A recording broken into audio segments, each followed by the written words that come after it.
Phil Davies in the back of the aircraft, managing the complicated electrics of this airplane. He's on day release from Select ES, so we're grateful to them for letting him go to join in the team today. The display will start with Vulcan coming back towards us on the so-called B axis, at right angles to the main display axis, and we will take it from there. She's proved herself the single most popular airplane in the country. She's the people's airplane. And she is, of course, held in trust for the nation. She's not owned by the Royal Air Force, she's not paid for by the Ministry of Defence, she's paid for solely by the great British people and the aviation industry. It's cost something like £20 million to get to this stage so far, and you wonderful people have been immensely generous in contributing a significant proportion of that money.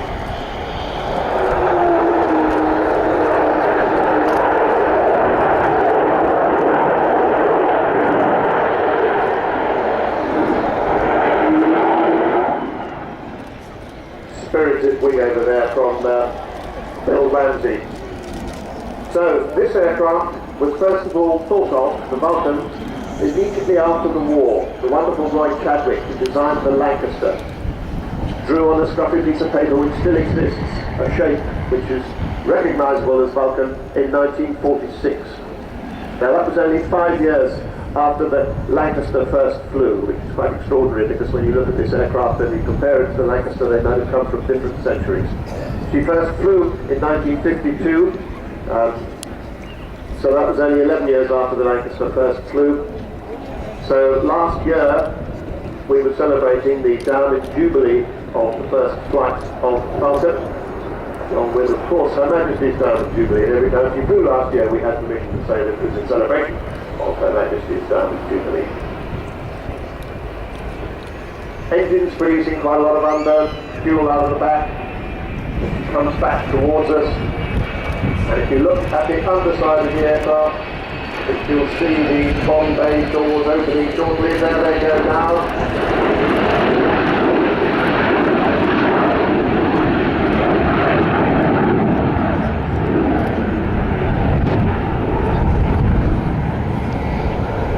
That's the bomb bay that carries 21 to 1,000 pound bombs all the way to Falkland Islands. That's not the long Stanley runway, even with two of them. That was about half the course for a non-directed, non-smart bomb at the time. So it did the job that was required of it. What does the Bombay have in it now? Well, it has the names of lots of people who sponsored their names to be in the Bombay. So if you would like to have your name flying in this magnificent aeroplane, you should go down to the Vulcan village at the far right-hand end, which is where Vulcan will be parked again when she lands back at the end of her display. So go down and see them down there, sponsor, have your name in the Bombay as she comes back. This time I expect to see the Bombay closing. You've got very good binoculars, might be able to read your name in there. Bombay closing now. Opened and closed by Phil Davies.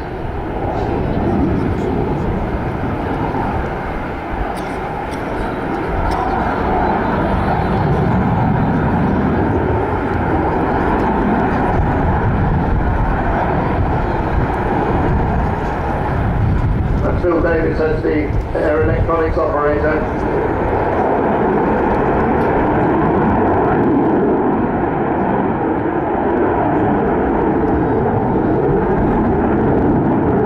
Nothing big over there.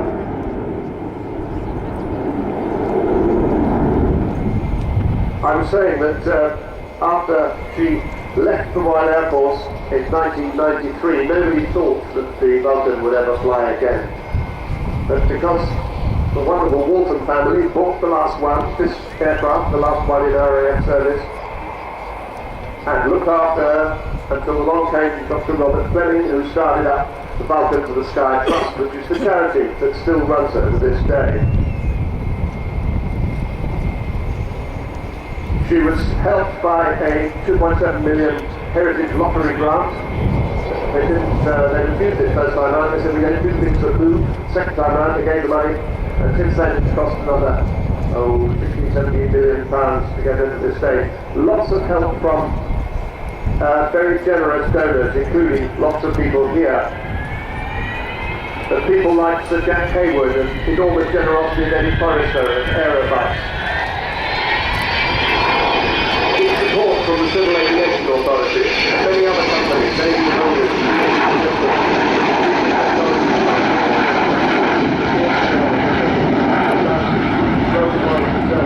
Of course, as you can see, you took off EADS, great help from them.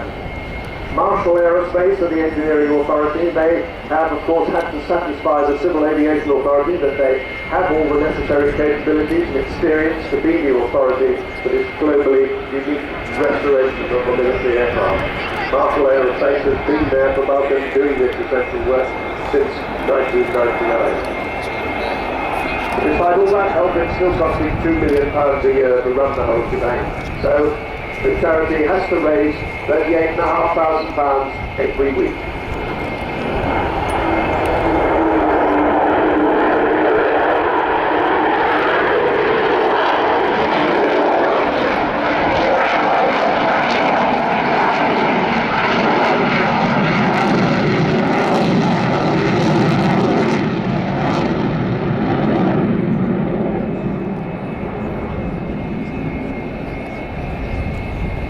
Still Ramsey completing a spiral climb, and then he'll spiral back down again. Much of the fundraising that I was talking about is now done by the Vulcan to the Sky Club, one of the biggest aviation restoration clubs in the business. If you want to join, they'd be very happy to have you. So perhaps you should get to the Vulcan village when you finish display and join the Vulcan to the Sky Club. He now lives this magnificent aeroplane in what used to be RAF Fittingley. He's actually based there between 1960 and 1968. But it's now snappily known as Robin Hood Airport, Doncaster, Sheffield. She lives in a sumptuous hangar there, and she takes visitors to go and see her when she's not flying. They'll be very happy to welcome you at Robin Hood Airport, Doncaster, Sheffield.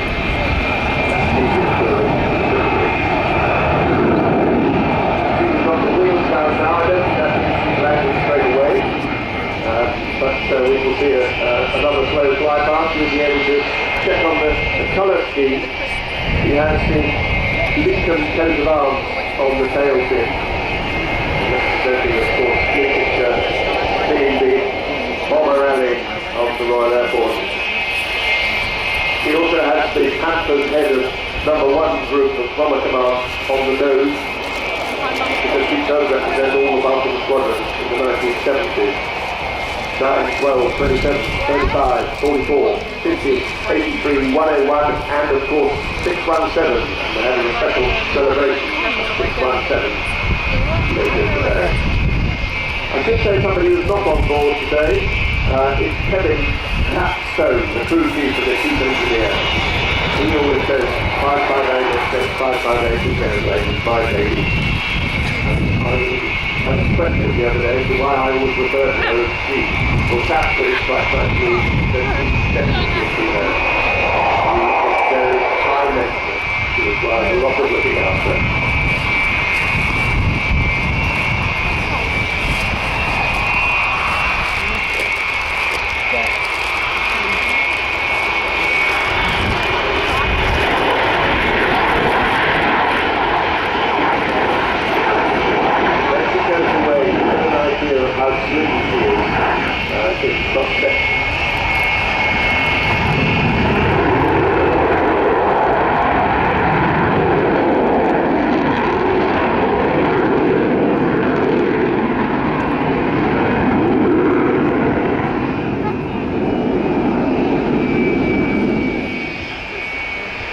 Just a reminder, that's not Kev doing that, that's still Ramsey. So I think that's almost the end of the display. I know that the Vulcan and the Sky Club would really love to see you down at the Vulcan village, down at the right hand end, quite close to where she parks. Later this afternoon you may be able to get a tour around under the wing of the aircraft, a guided tour that people will tell you a lot about that. That all takes place down at the Vulcan village. And that, of course, depends on other aircraft movements, but we're hoping to do that this afternoon. If you're not going to go down to the village, the website is vulcantothesky.org, vulcantothesky.org.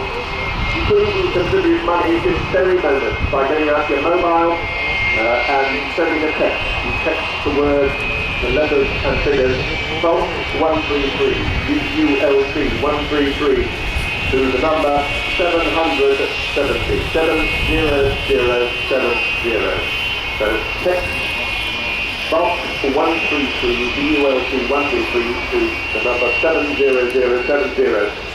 It will cost you £3. You have to have permission, obviously, the person who pays bills. All of that £3 will go to the Vulcan to the Sky Trust. They'll contact you and say thank you, and they'll enable you to use gift aid.